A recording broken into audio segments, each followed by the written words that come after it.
Hey everybody, it's your boy George Frazier. Real talk with George and Frazier.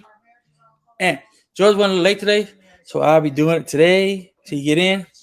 So we got a special guest today. She's a very extraordinary woman. We'll bring in a few minutes. Oh, matter of fact, this is right now. Just pop right in there. So we'll go ahead and bring on in here. There we go. How you doing? Hello, how are you? I'm doing just peachy all the good days. How you doing today? I am good. I'm good. Thank you for having me today. It's always a blessing having great people on the show. We love it. We love it. We just love it. But like we always say, we already torture our bios, so we let them come in and do this stuff themselves. So introduce yourself. My name is Shelby Patrice. I am a Miami native, a graduate from Kentucky State University. I am previously Miss Black Kentucky USA 2012 and Miss Texas US 2016. And I am now the CEO and founder and owner of Budget University. Wow, that was short bio. I'm not a lot of that one sequence there though. There are two pageant winners here. I feel pleasure. I feel good today. So tell us more about like the previous the past days and like how your different is now versus then. Like, do you get a lot of feedback from it? Do people still remember you from it? Like tell us about it. Tell us about that experience because the lady love that experience. Yeah, the experiences in pageantry was it was fun. It taught me my competitive side and showed me that I had a competitive side. Being in pageants is it's a big networking opportunity. A lot of people think it's all about beauty, but it's not. It's all about what you bring to the table and your platform. For me, my platform was adoption and foster care because I was adopted, and I feel like I have to tell people that you have to have a platform that comes from the heart and something that you can actually speak from because I can't go in there and talk about a type of cancer and I've never had cancer, so there's no purpose of me supporting that, and I can't be transparent with people and open and talk about a life experience. Therefore, I picked adoption and foster care because I was adopted, so I can relate and I can do community service and see where people are coming from in that aspect and that standpoint. Moreover, from that, being in pageants, I still talk to a lot of the girls still numerously, and it's a lot of them that I'm still talking to, and we're still like friends and starting businesses and helping each other. And for like I said previously, it's all about networking and pageantry. And it's different now because unfortunately everything's done online and everything's like social distance and you can't really like communicate with the girls, hug with the girls and see them and talk to them face to face and stuff like that. And they've taken away so many points of the pageant. Like there's no more swimsuits in a lot of pageants now because they're like, well, we don't want to be focused on one's body. It's all about what they bring to the table. So it's definitely changed now, and I would definitely also say it's more political as well on what your views are. What can you do for America? What how do you see things? But I definitely love the platform, and it's helped me grow. Not a lot of people have. I'm not going to say not a lot of people remember me, but when they Google me or they see me or they find out who I am, they're like, oh my gosh, yeah. So I am more so into coaching now than actually in the pageant. So I hung up my shoes and my crown and my sash, but I'm definitely into coaching people. So I do coach, a lot of girls into the pageant world with speaking and all that other stuff. Yeah, I ain't gonna lie to you that when I heard that, it hurt my feelings. Really? I'm not saying that like because when we were I was going up pageants. Not saying women was smart. Not saying women was intelligent. But most men look forward to the swimsuit issue versus the talent competition. Because I ain't gonna lie to you, it's some of the one that I'm like, what is she doing? Like she was twirling a baton. Like seriously, she was twirling a baton. Like seriously, that's a talent. Like that's a talent. And like, but the other part I loved though were the speeches. Yeah, the speech. You didn't know which part was telling the truth. It was fully scripted. Yeah. Like you ever heard of one that's like, I was truly love the world. I was real peace, love, and I'm like, these shit like a few weeks later, you see a video for that video controversy. You said, "Screw the world." I'm like, wait, isn't that the same person that just love the world? Yeah. like, how do you like train the young girls now to transition over not to the traditional way of pageant? Like you said a few minutes ago, like it's more now toward talent now, focus more on talent, and actually your mindset. Like it's focused now on the opposite side of the women versus the other side of men choose the joy the most. Not saying that it don't, but it changed the focus, which I think is great because you get another aspect. You Yeah. know, because I think you should did a long time ago. Because actually, switching was getting kind of boring. Because why would the same thing every year? Like, how more can you excite with that? Like, seriously. And then also too, like I was asking, like someone think like, what other thing you focus on when you teaching young girls though? Well, when I'm teaching young girls, I focus on telling them to be yourself, because at the end of the day, when you're yourself, that's what's going to make you win. That's what's going to make people fall in love with you, is you being yourself. And so, because if you're yourself, you're going to fall in love with yourself. And if you fall in love with yourself, then your actions are going to speak from there, opposed to being two different type of people. Like, okay, this is how I am on stage. This is how I am off stage.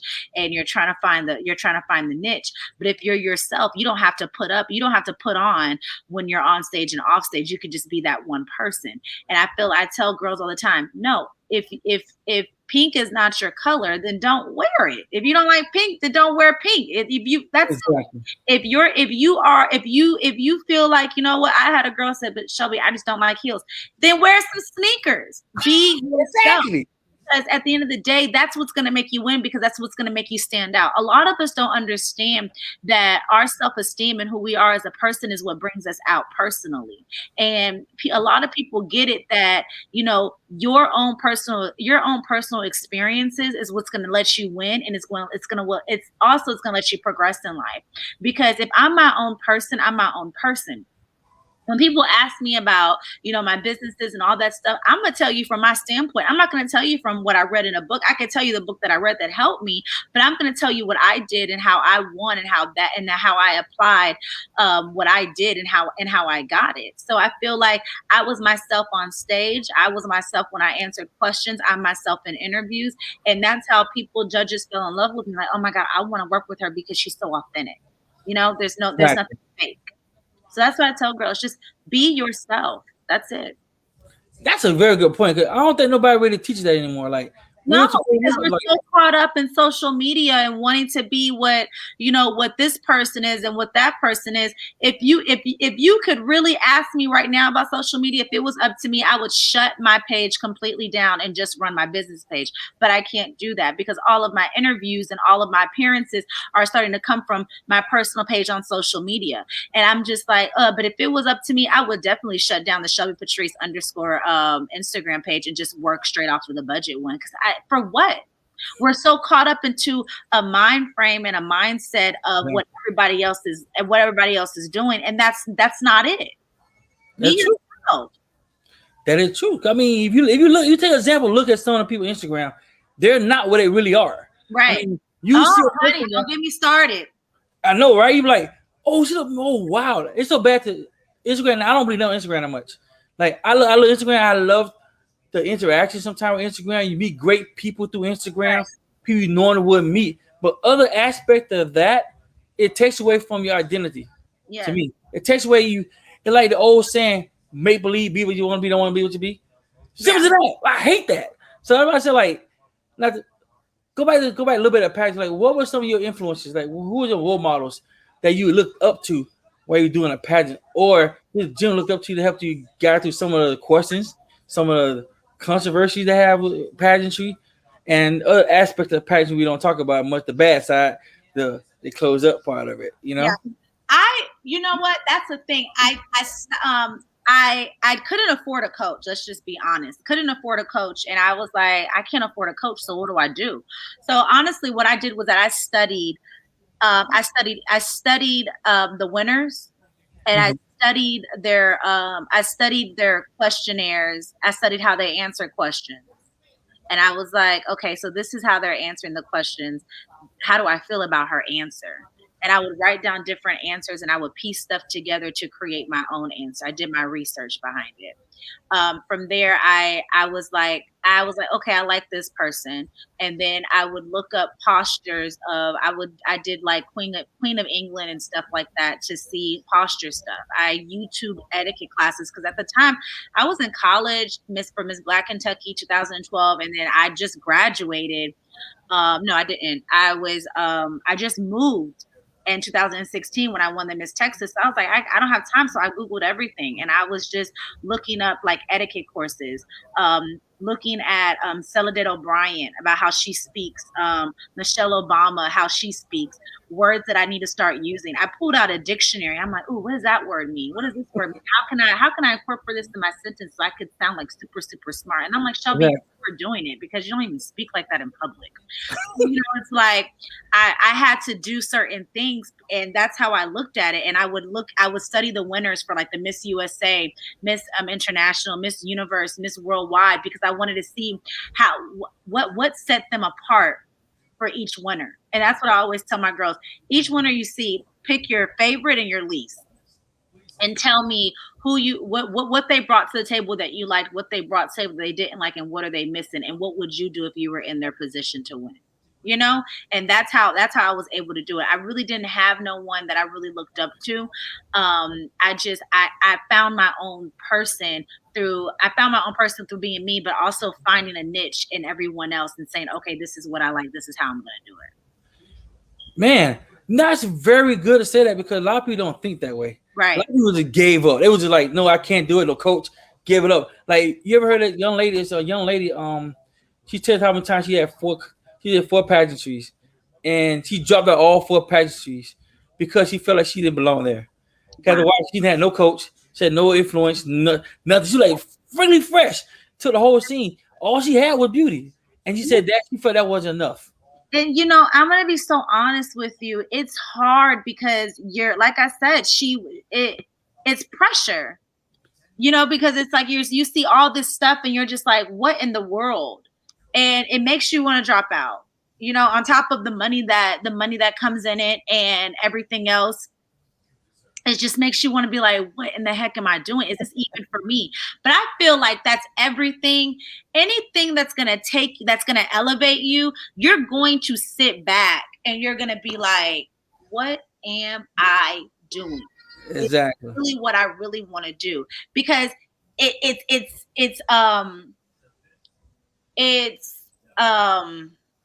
it's challenging you. Anything that challenges you, you're gonna say, do I drop out? Do I not do this? Hell, I want to drop out of college. I want any. Exactly. I'm sick of it. You know, I was in dance in high school and college, and there was times where I'm like, I don't even think I want to do this no more. Like this is because it's a challenge. Exactly. When you see yourself going to the next level or whatever it is, stuff can be a challenge, and it makes you want to drop out. And that's how it was with pageantry.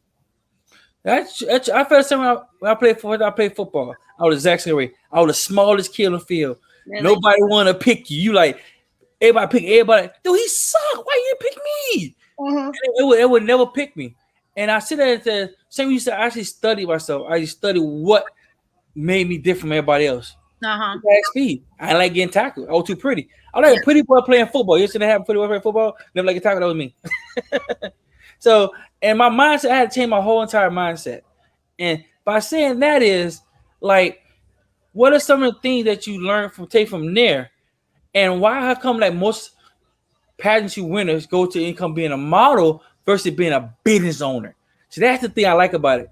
You didn't do the traditional path of going to be a model here, do that. You went on your own business. You took what you learned and actually exploited to being a business and helping others. Like, what mindset you had to do that versus going to the traditional route of being a pageant one and the pressure of going traditional. Um, I think it was the fact that I gained a following from it. And a lot of people took my advice on things, and I didn't realize that I had a voice, so that my voice was being heard.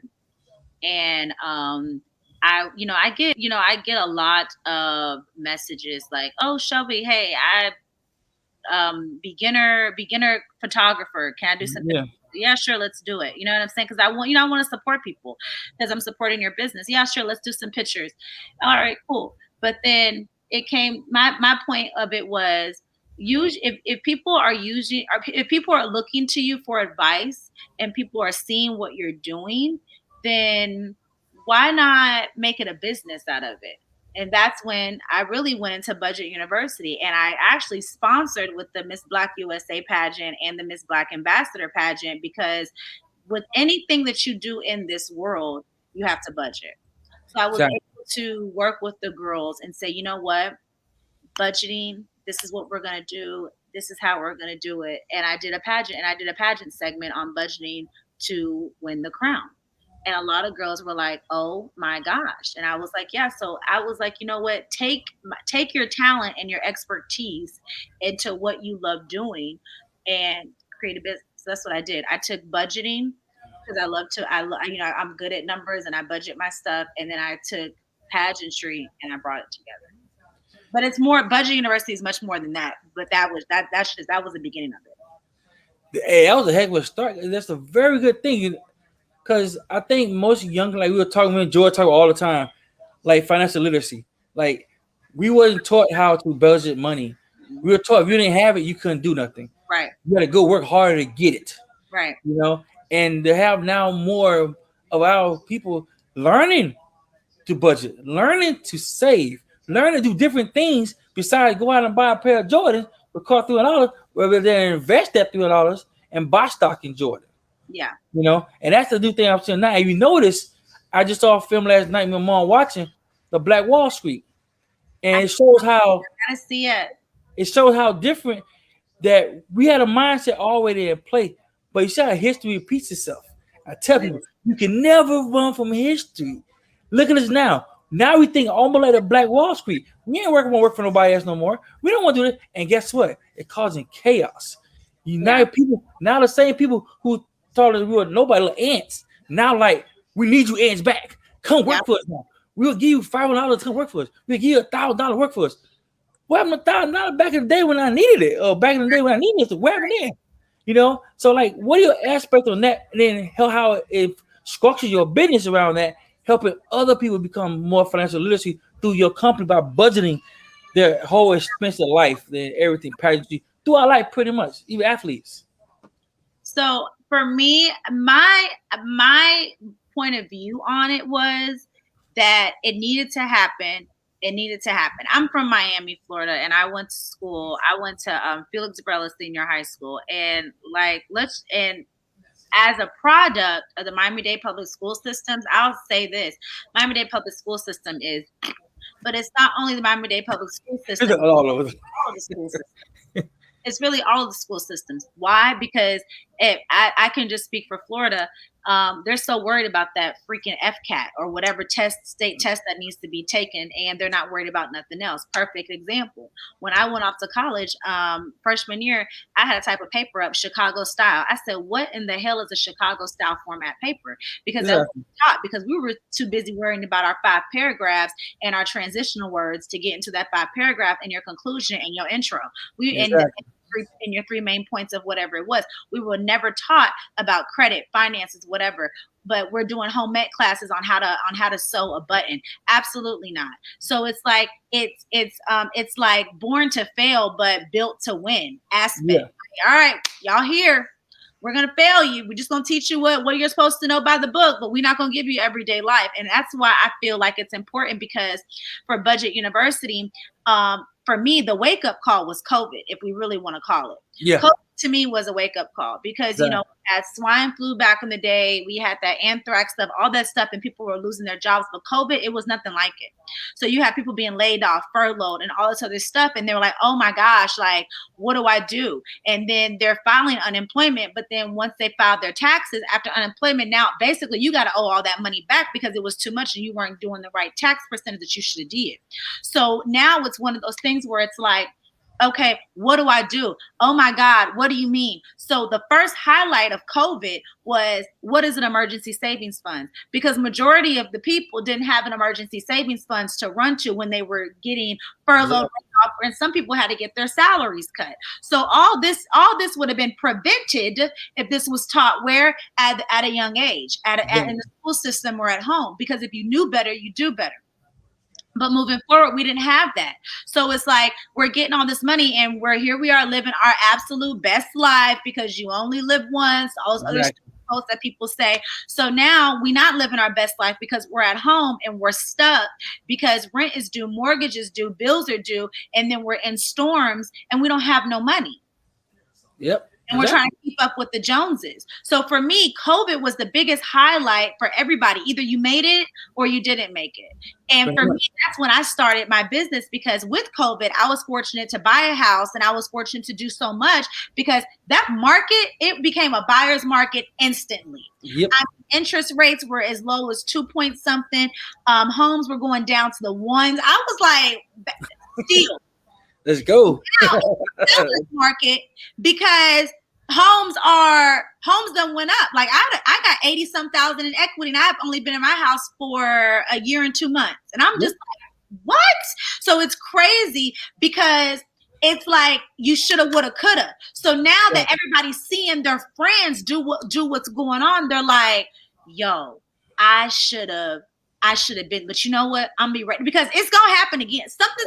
There's going to be another COVID. Something's going to happen again. So now, get ready now. Stay ready so you don't have to get ready. That's what I always tell people. And that's honestly how I started Budget, because everybody was blowing me up.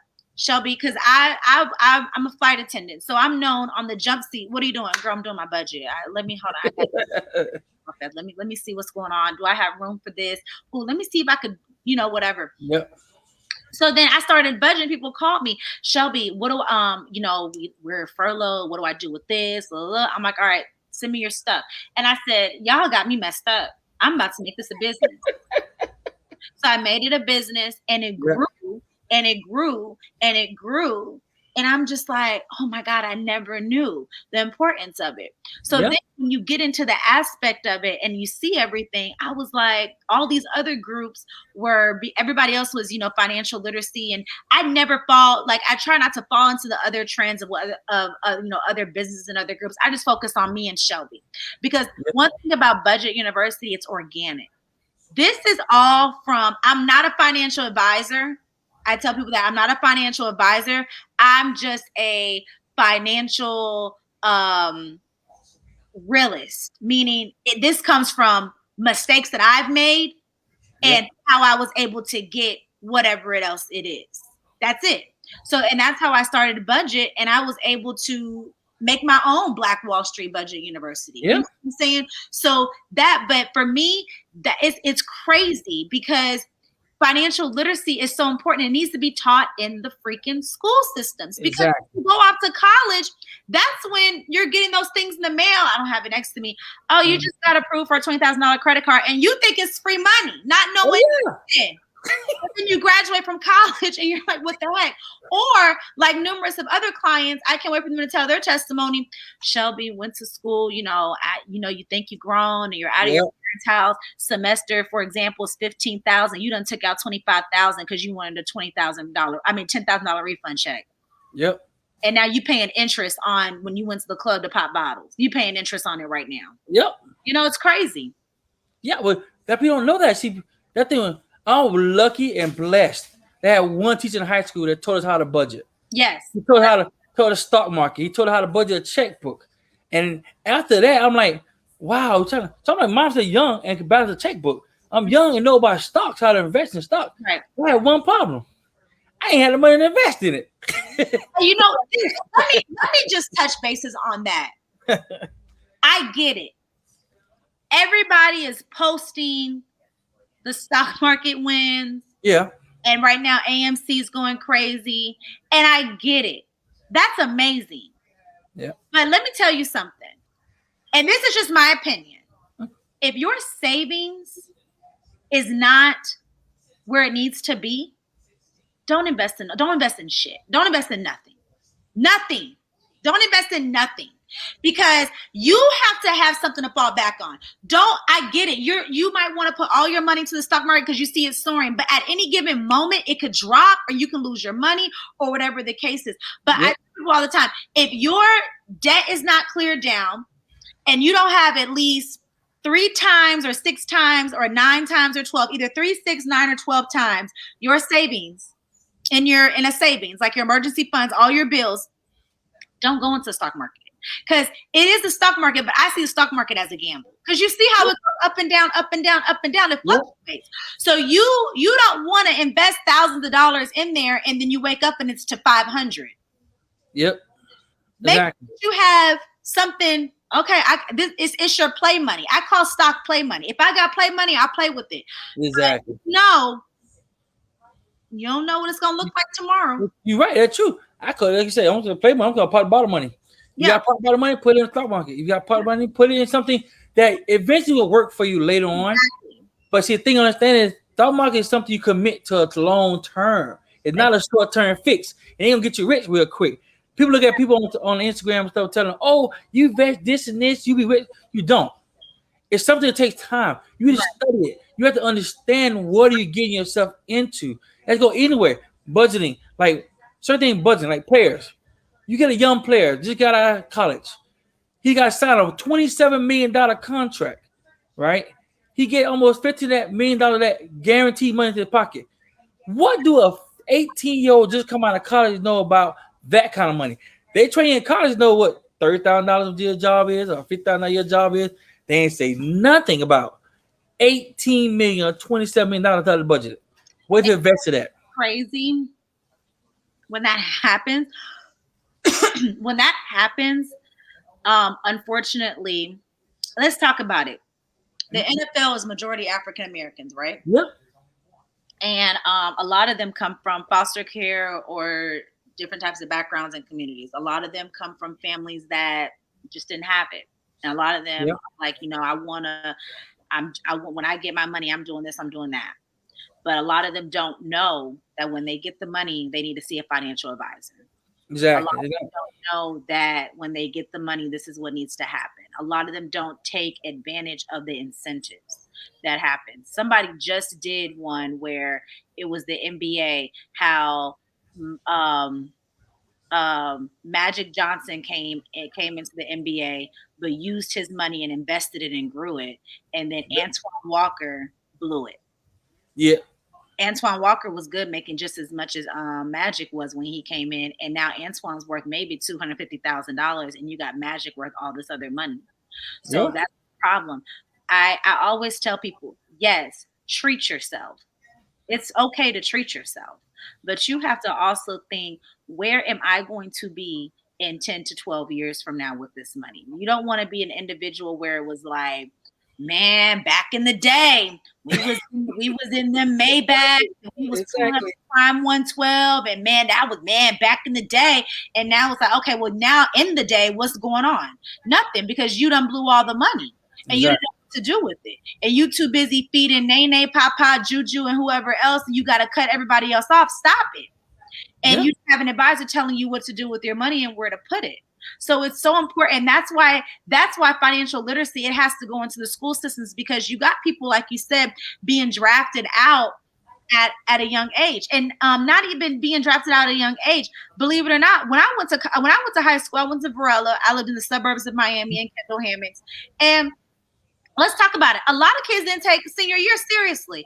And I'm Yep. like, why Good are deal. you not taking senior year? Why is he always skipping? Where is he going? They were like, girl, you ever been to the flea market? I was like, yeah. You know that big, and this is a true story. They were like, you know that big jewelry store? I'm like, no, which one? They were like, the one when you come in and you make a right. I was like, yeah. They were like, that's his daddy's jewelry store, and they about to open one in Dayland Mall. I said, you lying. They were like, girl, he is set. Yeah. I was like, makes sense. But at the same time, that right there goes into generational wealth, but it also goes into the fact that I need to show my son or my daughter how to balance his money, because when I die, you ain't about to blow this. Exactly.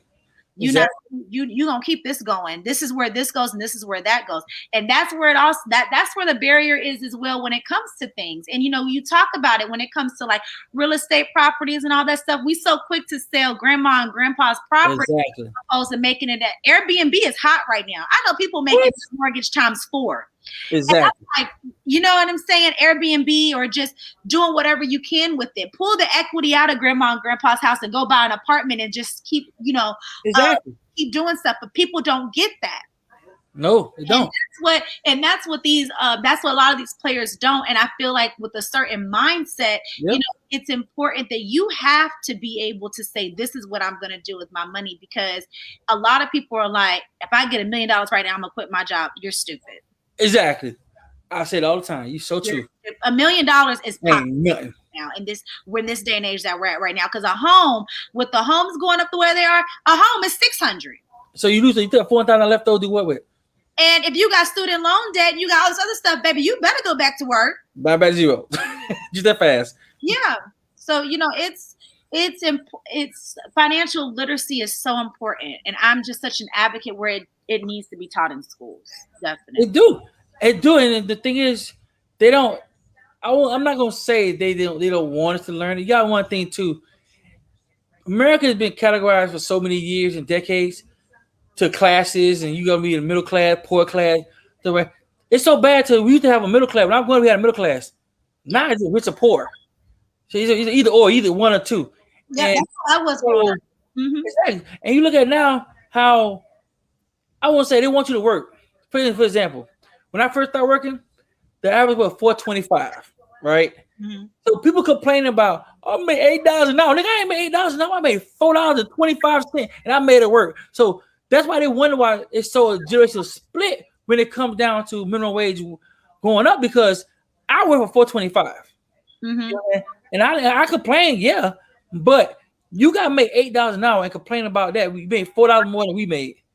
You work twice as many hours you made, but you do the opposite of what we do. Mm-hmm. You see what I'm saying? We party like crazy. Don't get me wrong, we party. We knew how to party, you know? And the thing is, these days now, the school system chooses the category, chooses what the curriculum they use, right? You don't want this person to be too smart because now you create rebellion. You see what I'm saying? You don't want to create too much literacy in finance because they don't shop. If they don't shop, you can't, stores can't sell nothing. You can't sell your product and nobody becomes stingy. And so what thing with COVID taught people is money goes as fast as you can blink. Hold on to it as much as you can because you never know what can happen next. And all money ain't free money. You're gonna have to pay taxes on it eventually. Of course, it's your money. Help you understand. It's your money. And especially like with the stock stuff. It's like people pulling out, oh my God, I just got $20,000 off of stocks. Baby, all that stuff has already been recorded to the government and you're paying taxes. Already, so you got to tax on it. Exactly. They don't understand that. Yeah, and that's another thing. Yeah. It's so important that you see stuff and we see it. And a lot of people in this generation is a microwave generation. Yep. Right now, Lila. And exactly. That's how I am sometimes right now. When I'm ready, I'm like, all right, where is it? What happened? What happened? They're like, Shelby, chill. Like you have to. I'm like, no, because you want it. And I get it. But certain things, like this stock market, people would text me, girl, did you see AMC? Did you see this? And I'm just like, yeah, but are you going to do it? I was like, if I don't know about it, fully, and I haven't done my research and I haven't sat down with someone that knows stock, I'm not going to do it. Exactly. And the best advice I got from someone in the stock has told me, if you don't have time to sit in front of a computer all day to trade stock, don't do it. Unless you're going to hire somebody to do it for you. Because you could go to the bathroom and the thing went right back to $1. You got to know when to trade, how to trade, where to trade. Exactly. To trade. And what I want to get out of that, what I want to get out of that is the fact that educate yourself on whatever it is first before you do it. Exactly. You're right. Yeah. Everything had to be educated and trained. Like I said, I learned stock young. So I knew about stock. Mm-hmm. We had to buy our own stock and learn how to invest it, how to watch it, how to maintain it.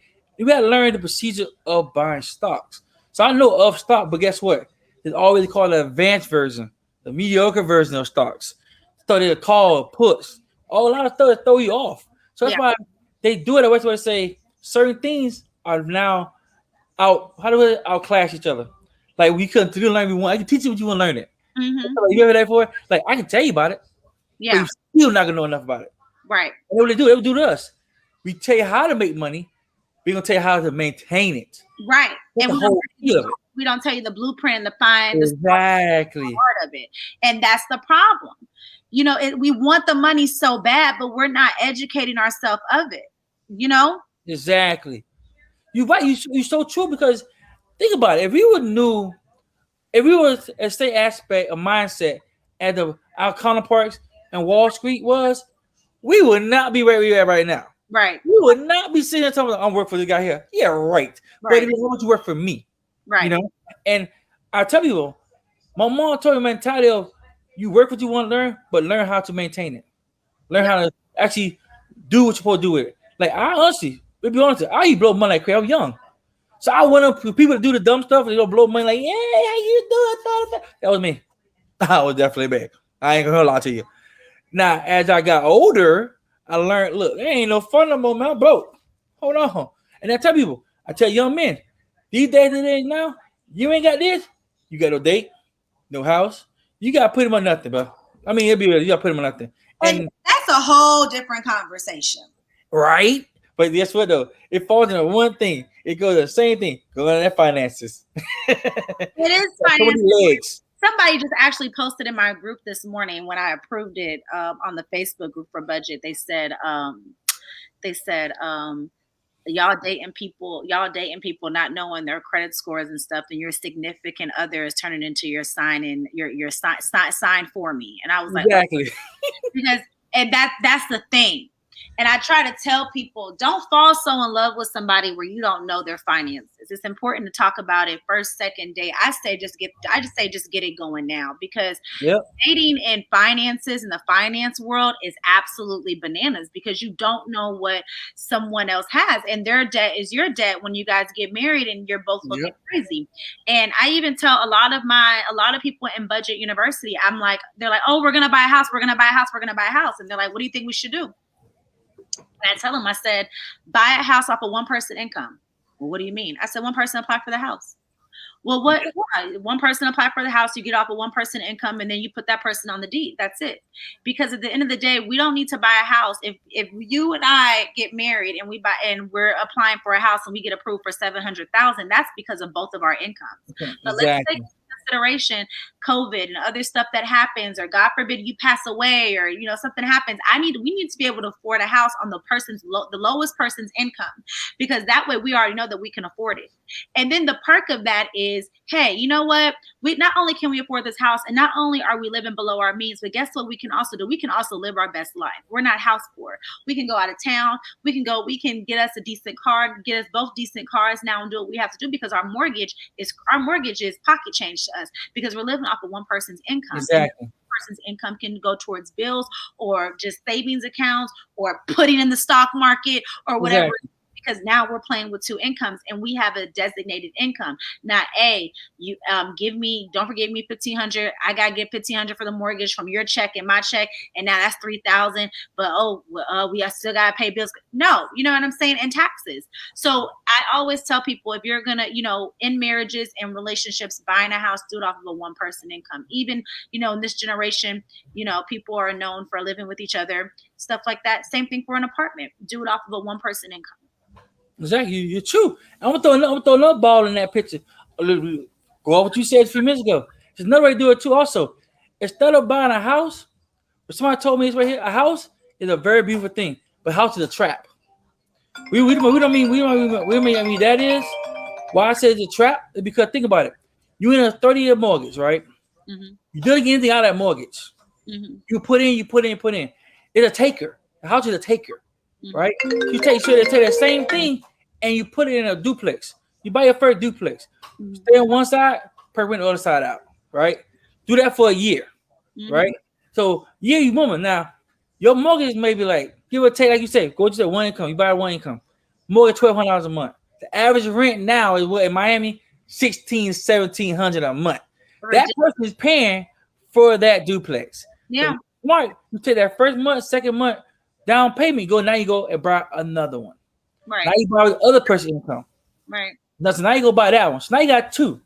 So now that one went fully to a 16, about $4,000 a month extra.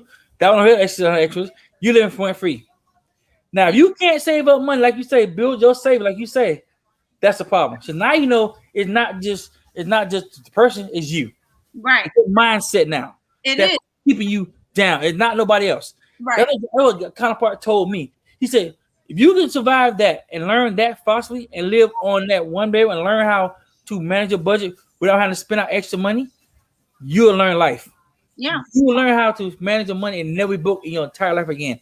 And the same with that, he said when he bought his house, he was almost 5 years into his marriage. They stayed in a duplex for 5 years. Yeah. He stayed almost $250,000. And by the time he moved in the house, he had 4 duplexes. Real estate to me is the real wealth. Exactly. Because, like I Exactly. said, I done accrued so much equity with my house, and I got it in the ones. And now they're building a phase 2, and my house is. I was like, "You bought this for how much?" I was Exactly. like, "Oh, all right." And they're I just, know, right? and I'm just like, "Oh, all right." And I'm just like, I'm looking at apartments now because I'm gonna downsize because I'm like, it's just me. So I was like, I got my house. I'm cool with it. Mhm. My equity went up, cool, but I'm gonna go ahead. I'm gonna buy me a little apartment that I'm gonna Yep. stay in, and then by the time when the person pays rent here, not only are they paying rent here, but it's gonna cover the mortgage for both areas. Do you see what I'm saying? Yeah, So that's what I'm talking about. yeah, so now I'm just sitting, I'm chilling because all that money, I'm gonna save Yeah, some of the money. So if something happens, I have the funds to take care of, whatever maintenance it is. But I also just have money going to my savings on top of what I am already initiating into my savings. So exactly. that's that. And then once that apartment accrues equity, we're gonna pull the equity again and we're gonna get something else. So you have to Exactly. keep it all within the same bucket because it is it's such a seller's market right now. It's Mhm. crazy. And with Miami, I I tell people all the time, you pay for the zip code. Exactly. Of course, that's what it is. I tell people, you pay for the zip code. And if you see something that's a new build, I always say grab a new build because it's a new build for a reason. And that's what I did because that area might look like, oh my God, but it looks like the freaking forest. Baby, give it about 2 years. Yep. And you're Exactly. gonna be like, wait, okay, hold up. Y'all done made this Boca Raton, You'd be surprised. And that's why it's always, you have to have the vision, you have to be patient. That is true. You know what? Just speak that same thing you just told me. I was doing a game in Broward County, and the young lady was telling me her story. She bought a house. Broward County was a building market back then, was just building up or just getting developed. She bought a house for 175,000, right? Wow. To this, no, wow, yet you ain't the wild part yet. They built houses around her, right? Mhm. The first house sold for $560,000. So you know the equity she got in the house right now. She Baby, I said would she got have bought $60 a equity. apartment building. Exactly. I She would said have went and said, pull my equity and buy the whole apartment building, and then everybody pay me rent. exactly. She not even Millions. talking like, man. She told me something like this. I put my head on like really. People don't understand. Like y'all want to put 20,000 into the stock market. If you just put 20,000 and go conventional on a house, you'd be surprised what you could get. Oh, but it's just a $60,000 apartment, baby. Mm-hmm. Surprise! The kids up higher. Look at Brickle. The moment back in the day, Brickle was cheap. Wow. Doral, Brickle, man, the Brown, we could have a apartment back then for what, maybe about 80, 90,000 back in the old days. None of the people right now sitting over now, the average apartment now is 240. And that's just a one bedroom. We ain't got the two bedrooms yet, or three bedrooms yet. We I'm gotta gonna look at those. 2 years, and Richmond Heights about to be out of control. Oh yeah. But you remember Richmond High used to be that Black Wall Street down here. Yep, So all the teachers, the lawyers, everybody stayed in the area. Richmond Heights. Area. Yeah, Because nobody wanted to give them opportunity to buy outside the area. but So in those homes, that Richmond Heights got some nice square feet. what? You look at that, I mean, beautiful homes. Nice house, you're nice, but and those houses going for, you'd be surprised. Kendall hammocks now, where I grew up, my parents probably bought our house 200 and something when we were like in the 200s in 2000, and that had to be in the 2001, and we sold it last year for 5 or 6. And I said, Yeah. Crazy, right? for this, You I was like, wow. going Clark Gables. And let me tell you something. We had a house in Coral Gables too, Coconut Mhm. Road, Coral Gables. Mm-hmm. Same for the zip code. And it was so funny when I tell you, it was right when it was on the market. I literally, the realtor put the for sale sign on, and she said, "Hey, it's going on. It's on the market, but it releases on Zillow and Realtor at like 10 a.m." I said, "All right." No kidding. I got in the shower at 10:15. It was so many saves and inquiries, and I was like, wait, what? I kid you not, it got bad. Like I was telling my dad, Yeah. I was like, don't answer the door. I was coming home from trips, from notes Yeah. on my door. I'll give you 300 more than you asked for. I was like, Yeah. I was like, for this. Oh, you be surprised. It's a guy I met, and 'cause I do investing, and he was telling me, Liv told me, you had anything called Gables, I will give you $500,000 for it. He wouldn't care if it was a hole in the wall. He would care if somebody dropped a grenade in it and blew it up, burnt it to the crisp. He the one to land. That Coral Gables Coconut Grove is that it's that spot, and especially now, like it's they're making it that luxury, right when you cross right when you cross Grand Avenue, and Yep. right there they got the $1 million townhomes. I'm just like, wow. Oh yeah, you should have been. You should if you look, go further down. There's the average house. You know, the old house you see back in the day that was like, then the only house back in Grand Gables was like 4,000 square feet. That was the biggest. Yeah. Now the average square feet now is 6,000 to 8,000 square feet. Yeah. And they going for was 8 to 19 million. Yeah. I mean, and then these houses been there. People added stuff onto it, add this to it. So that's what I'm saying. So let me ask you a question. Now. Everybody gonna ask you, what are your checklist for budgeting to be able to afford a house on the budget of a one person versus a two person? Like what's my budget for one person? Yeah, checklist to give people who trying to do your method, who wants to buy the house with one person income versus combining both, and the reason why you think you should do it at one in a checklist. I always say, first of all, okay, the checklist first is, can I afford a house? And how do you do that? Your checklist is that you're going to go through your statements. And when you go through your statements, I say, okay, what are you spending money on? Where is your money going? Right? That's what we have to break down first. Yeah. Where is our money going? Is it always going to Amazon and all this other stuff? What are we going to sacrifice? From there, is your savings times 9 or times 12 of all of your bills, of your rent and all this stuff? Now, if your rent is $1,600 or whatever, let's just round it off to $2,000. And can we still afford that? And then my opinion is, I hate a FHA. Do not do FHA. Okay. Because you don't have time, because when you do FHA, you got all this other stuff you have to do. You have to do PMI and all this other stuff. So I tell people, I'm like, honestly, buy a house when you're able to put a grip sum down. Because nowadays with buying a house, people coming in out the gate. They're out you. And if that's something that you want to make sure that you put down a significant amount, because it's going to help you in your mortgage and everything else. So that's also part of the checklist. And I also say part of the checklist is the area that you want to live in and how much are you making? Because a lot of people don't understand that salary and hourly are two different paychecks. When you're hourly, you're able to tell yourself how much you're able to play with it. When you're salary, you're stuck. Unless your boss calls you in and says, hey, you're getting a raise. But when you're salary, that's what you're going to see literally every 2 weeks. A cent ain't changing. But when you're hourly, you play with it. Exactly. And it kind of messes with you, because when a mortgage loan officer looks at it, they're going to say, it fluctuates. I mean, yeah, she got $5,000 that paycheck, but the next paycheck she didn't work as much. She only got $3,500. So it fluctuates. Yeah. So you have to be consistent straight across the board. And that's part of the checklist as well. And then you have to say, this is what I did when I bought a house. I only give my stuff.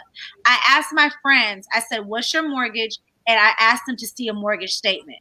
And I said, okay, cool. They have their taxes into their mortgage. So their mortgage was their principal, their interest, and their taxes, and their insurance. I said, all right, cool. And I said, so this is how much you're paying. They said, that's how much I'm paying. I said, okay, I could do that. And then I said, show me your light bill. Show me all your bills for your house, Wi-Fi, everything.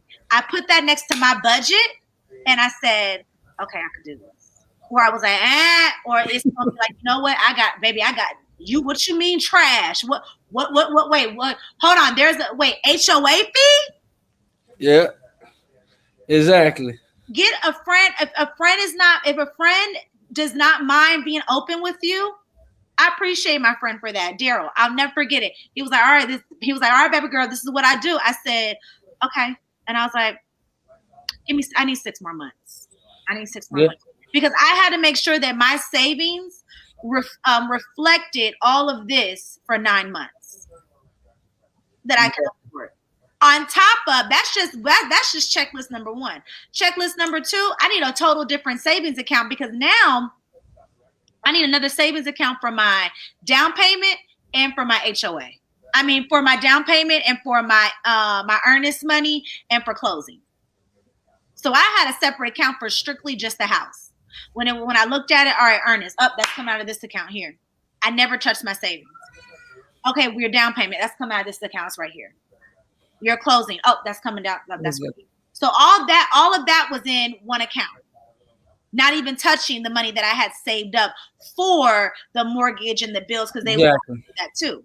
So that goes into consideration, and I just try to tell people that's what you have to look at. True. Now I got something for you too, though. And some people don't understand. It's the same check you're saying. That debt to income ratio you just explained in so in terms the debt income ratio.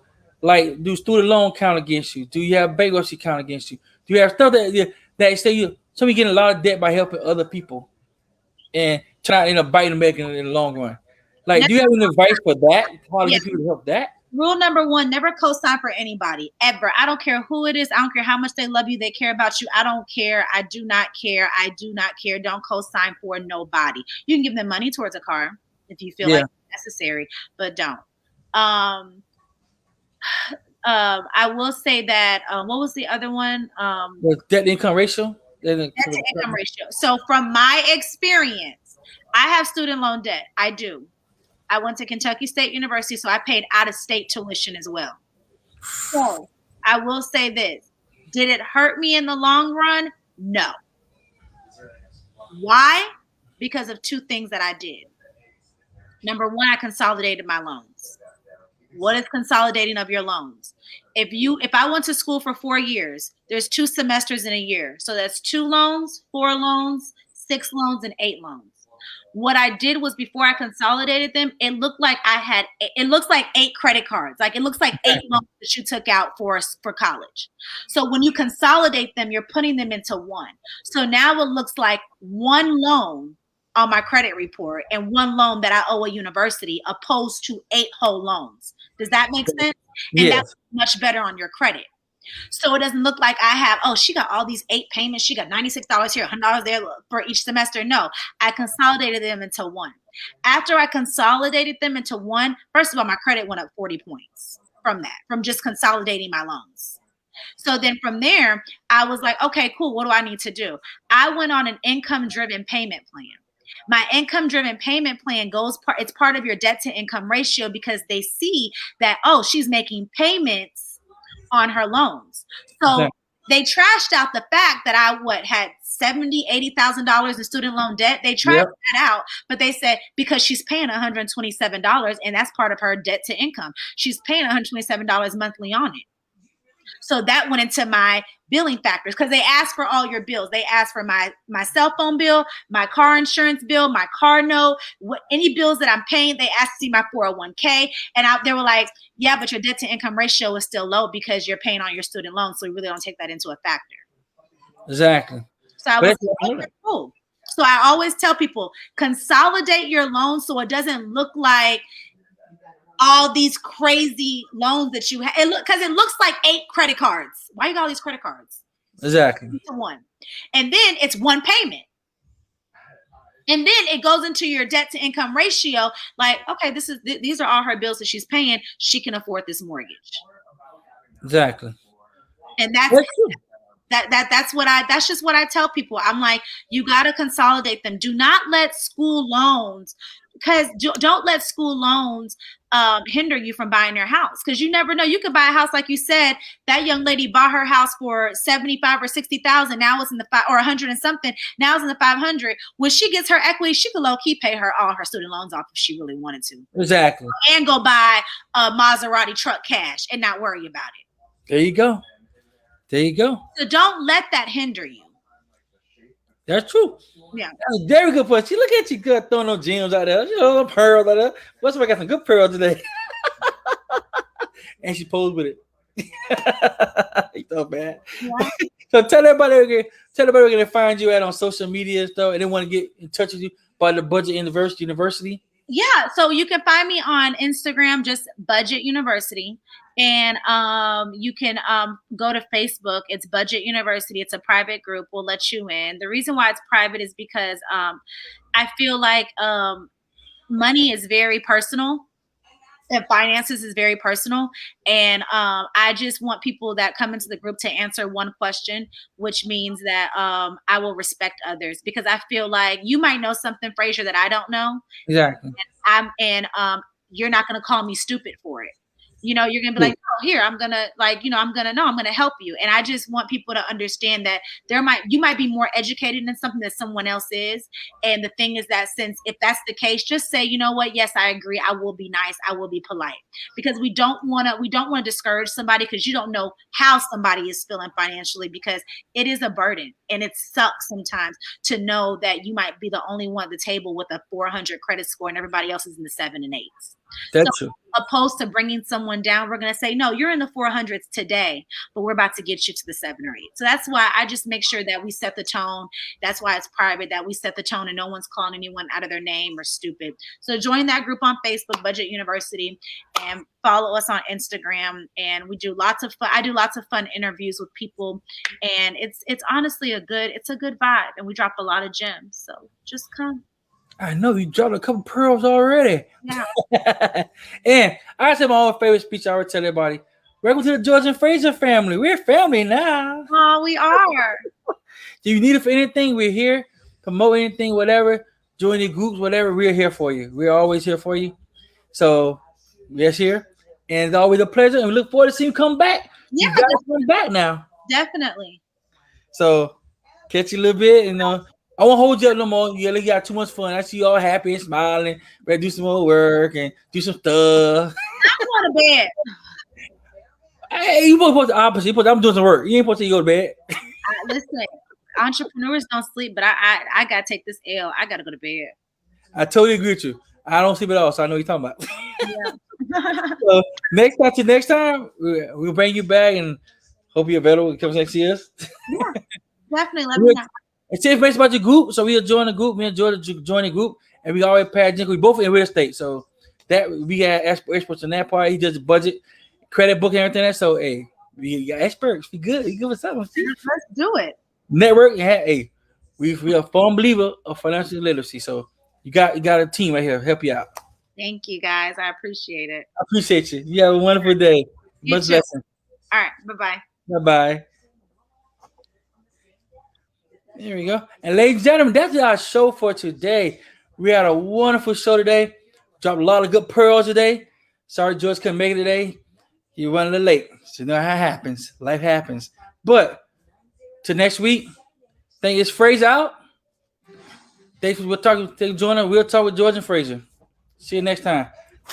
We got a show Thursday. So tune in. Catch you later. Peace.